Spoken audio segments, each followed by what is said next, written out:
pa and Iyore. Mommy Iyore, I dey vex for you. Igwa ewa.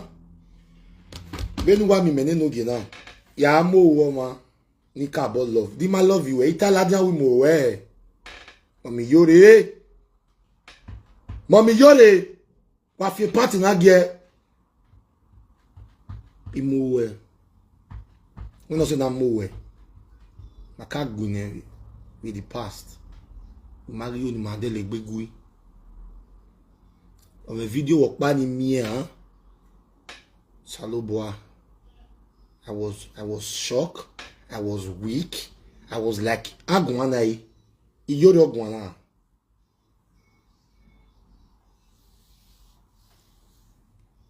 Agwanai.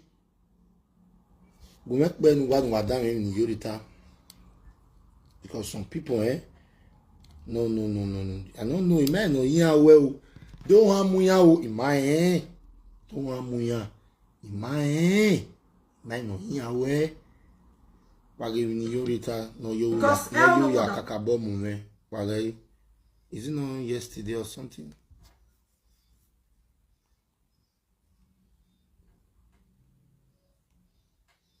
The one when I heard the talk, so Enogie with mama. See.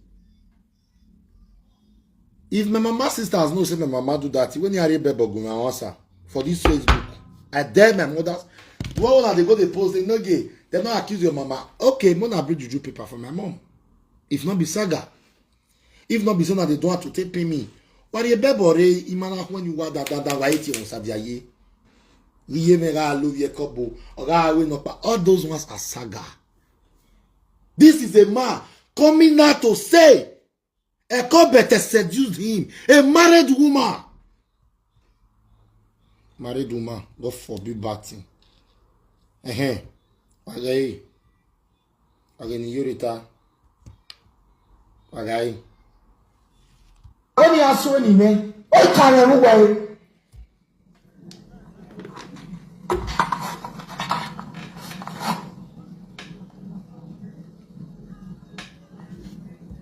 No, not be you tell my mama me I go swear. The people who accuse my mom made they bring juju paper. The world both it one now. This time around, we have to deal with evidence. This time around, we have to deal with evidence. Almost what do ta? Inya where Enogie golu or boga away. That's saga. If my mama sisters no say. No be saga, made they bring juju paper for me. The world both they bring juju paper for a better direct. Avoje camera. Come on, get out of here. Mogo. Away. Una no go fear escape this one. Awa. It not go happen. Why they happen over there? That's all about you wa. Cause I go need to waste saga. Why you saga mamu? Let you saga will tomorrow. Mama saga will contract. Any metal we no katana or kata before. What can I enjoy yama? Well, now you need to ask question. What's your why things got change now? Madam Iyore.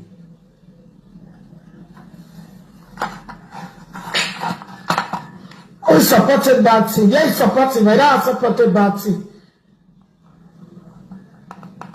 Any aribe bogiye me or me ya when ye any ayi saga that one saga obo e clear finish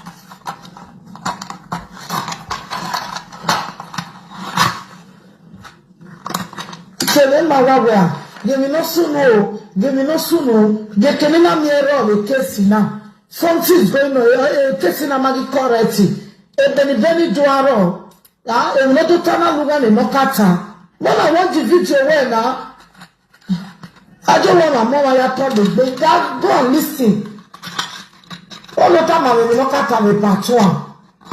I beg if any better commenters the conversation this talk say only bosses and OJ camera, please more than the right hand for the return say OJ camera let them be. OJ camera and OJ property, Ojo Lidara need the return obo money give obo finish. And made them go swear if they are guilty on the 27th. Sit down, what do you see? se mi bu no talo we pa o le no talo no ni makane when you don't know your key o kata go when obo menwe ma yen obo no na ka go me patron we ta go no menwe ma we a wo so me na kata le ya me patron wala we ya support me that they don't me support on la moi Titi, come. Come, let's go. Oh, you surprising me well when Iyore we make video now. If you have ni Monica wa we or ti wa gan.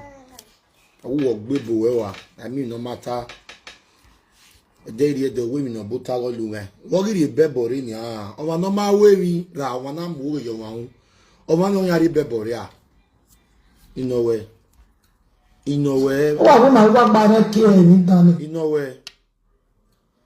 After when you go better, boy, say media now. When I like them, where you know, but what you looking? Huh? What you looking? Okay, you want you like? It all video ni me wa so no eh. Wa so no eh. Huh?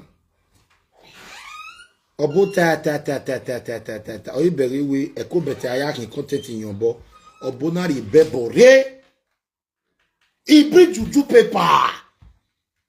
Do you know what it means? Say I accuse somebody of something and I make us to go bring juju paper. That is a shame. That is a shame. Abako bete. Iye yaro letter we up till now. We see the wait.